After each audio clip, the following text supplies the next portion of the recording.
Oh, I mean, we've had 3 months of it, really, haven't we? I think... The budget thorniness. The budget thorniness is not going away. So today, Keir Starmer admitted that he did plan to break the manifesto pledge, he said, in a substantial way. It's the first time he said that, It's the first time he said, that he recognised both that it was going to happen and that it would have been a significant manifesto pledge break. And then he denied misleading voters about the public finances, and he gave his backing to the Chancellor. He defended last week's budget, saying there was no misleading. So he has tied himself very closely to his Chancellor, partly because I assume, he knows he needs to prop her up, otherwise he is in as perilous a position as she is. Yeah. But I wonder if we've got to slightly step back from some of the rhetoric that's been used at the moment, because, there are calls for her to go to prison. There are calls that she's a liar. She's been lying. And I worry that we're slightly... Market manipulation. Yeah, I mean, there's a letter that has gone out from Mel Stride today, the Shadow Chancellor, to the Financial Conduct Authority, asking to look into her. I think we have to separate out in our heads, like, has she done a good job with this budget and the pitch rolling and the preamble to the budget? Manifestly not. It was an absolute show, wasn't it? Yes. I mean, I wasn't going to say that, but we were all thinking it has been a disaster the last sort of 5 weeks at least. But does that mean that she's like going to prison, or does it mean that she lied? I think we have to separate some of the rhetoric from what's actually happened here, because it is in her grasp as Chancellor to choose what decisions she's making. Could she have painted a fuller picture? I think she could. Would the public have been happier if she'd painted a fuller picture? I think they could. I think that they would have been. Yeah. But this idea that, she lied about how rosy things are. Things are not rosy out there, right? I mean, Which was what the Prime Minister's defence of it was, or not defence, response was this morning, wasn't he? He kept saying, yeah, but the 16 billion figure was the 16 billion figure. I still needed more headroom. And if you listen to ministers, government figures this morning and over the weekend, what has struck me is how carefully they're choosing their words. There's a lot of umming and a lot of erring and a lot of very delicate treading on eggshells. And I think that's because at the heart of this complication is this, that she didn't want to break the manifesto pledge by putting tax rises up, but she still knew she had to put tax rises up, and she still did put tax rises up, just not income tax. And the reason she had to do that was whether or not she had this big black hole, it was their own problem with welfare over the summer. It was the fact that they couldn't get their welfare cuts through that left her with this problem. So now she's in this sort of impossible position where she can't admit that things are as bad as they are, because it's basically their fault that they didn't manage to cut the welfare bill as much as they wanted to.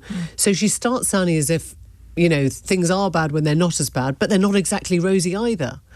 And I think that's why the language around this is so complicated. I mean, we're sort of in danger of going over people's heads, which is why I think the question is much simpler to say, was she a liar or not? I think liar is a big sort of... And it's a huge It's a big bat, isn't it? It is. And in the first hour when I talked about it with callers, most of them were saying...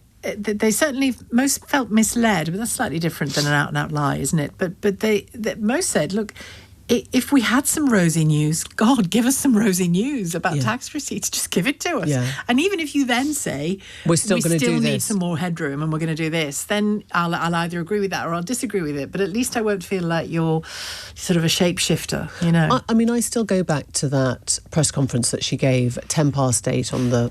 Unprecedented ahead of a budget, wasn't it? Yeah, I mean, it was unprecedented, but I think we should also say what was so weird about it was that it didn't actually say anything. So it took us to the brink and then it pulled us back again. And, if you'd been woken up, you wouldn't have known what was actually, what was the dream, did she actually say anything to us that she couldn't retract? No. So I think... And then people immediately just sort of concluded, well, what she's not saying is...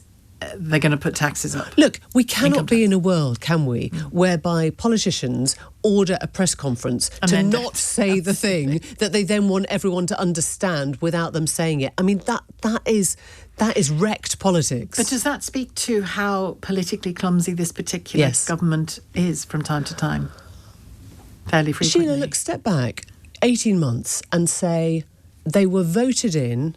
It was a change of person at the top. It was a change of party. It was a massive majority.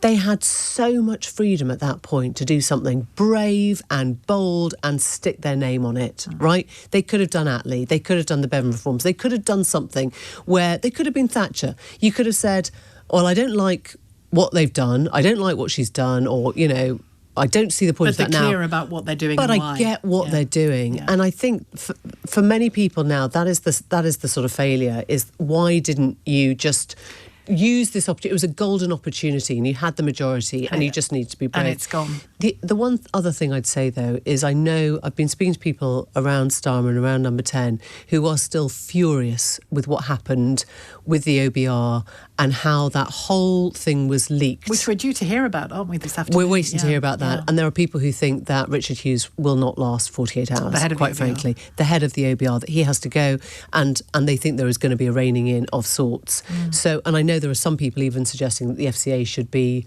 looking at whether there was a sort of a criminal element to what happened there. So you have to offset it. Like, obviously, those close to Starmer will be saying it's the OBR's fault, and those at the OBR will be saying it's Reeves' fault. You know, so you have to weigh these things in your hand. But I think there is still, you know, I was told there are a lot of people spitting blood about what happened last Wednesday, and they think this is a sort of fairly major deflection from that. I mean, there was that moment in the Commons when on Budget Day, when Rachel Reeves was handed a phone, showing her that this had happened.